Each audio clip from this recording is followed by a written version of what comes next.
Assalamualaikum warahmatullahi wabarakatuh. Perkenalkan, saya Hanan Fuad Kholis, mahasiswa program studi Tadris Bahasa Indonesia UIN Raden Mas Said Surakarta. Video ini saya buat untuk memenuhi tugas akhir semester mata kuliah pembinaan dan pengembangan bahasa yang diampu oleh Ibu Dr. Siti Isnaniah SPD MPD.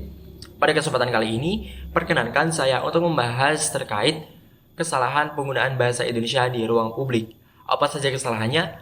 Mari kita bahas. Kesalahan pertama, yakni penulisan imbuhan di yang seharusnya dipisah namun justru disambung. Di sebagai imbuhan harus disambung, sedangkan di sebagai kata depan harus dipisah. Seperti misalnya pada frasa di sekitar. Di pada kondisi ini harusnya ditulis secara terpisah. Begitu pula pada kasus penulisan frasa di atas seperti ini.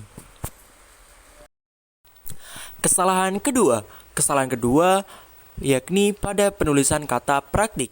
Merujuk pada KBBI, kata praktik seharusnya ditulis dengan ejaan P, R, A, K, T, I, K, menggunakan huruf I dan bukan menggunakan huruf E. Kesalahan ketiga, kesalahan ini sering kita jumpai dan mungkin sebagian orang kurang menyadari ini sebagai kesalahan, yakni penulisan kata mi. Banyak orang menuliskan kata mi dengan ejaan M-I-E, padahal dalam KBBI penulisan mi hanyalah M dan I saja. Seperti contohnya dalam kasus penulisan mie ayam, harusnya penulisan mie ayam tanpa menggunakan huruf vokal E. Kesalahan keempat, yakni kesalahan pada penulisan kata musola. Kita sering menjumpai penulisan musola seperti ini. Namun, merujuk pada KBBI, penulisan musola yang benar adalah dengan ejaan M-U-S-A-L-A.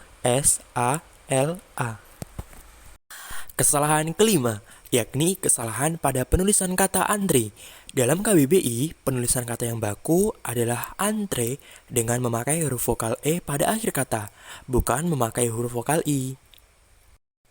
Kesalahan keenam, yakni kesalahan penulisan kata servis. Hal ini mungkin tidak sepenuhnya salah, akan tetapi lebih baik kata servis tersebut ditulis dengan ejaan bahasa Indonesia yang benar, yakni dengan ejaan S-E-R-V-I-S. Kesalahan ketujuh, masih dalam papan yang sama, kesalahan ini terletak pada penulisan kata fotokopi. Kesalahan ini sering kita jumpai di ruang publik. Penulisan fotokopi tersebut ejaannya tidak sesuai dengan KBBI. Dalam KBBI, penulisan fotokopi yang benar adalah seperti ini. Wah, ternyata masih banyak ya kesalahan berbahasa di ruang publik. Pada era globalisasi seperti saat ini, tantangan penggunaan bahasa Indonesia semakin berat. Ruang publik kita menunjukkan bahwa bahasa Indonesia mulai tergeser oleh bahasa asing. Padahal, ruang publik sebaiknya menunjukkan identitas bangsa dengan pengutamaan bahasa Indonesia. Selain didominasi oleh bahasa asing, ruang-ruang publik juga belum memperhatikan kaidah-kaidah bahasa Indonesia. Masih banyak kesalahan berbahasa yang bisa kita lihat. Bahasa Indonesia yang baik dan benar bukanlah sesuatu yang rumit, tetapi tidak juga sederhana.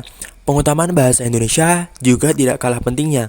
Namun, bukan berarti kita menggunakan bahasa Indonesia seenaknya, sebab pada suatu saat kita akan berada pada situasi yang memerlukan penggunaan bahasa Indonesia dalam ragam atau laras tertentu. Oleh karenanya, mari gunakan bahasa Indonesia yang baik dan benar. Utamakan bahasa Indonesia, lestarikan bahasa daerah, kuasai bahasa asing. Sekian video yang dapat saya sampaikan. Apabila ada kekurangan, mohon dimaafkan. Terima kasih. Wassalamualaikum warahmatullahi wabarakatuh.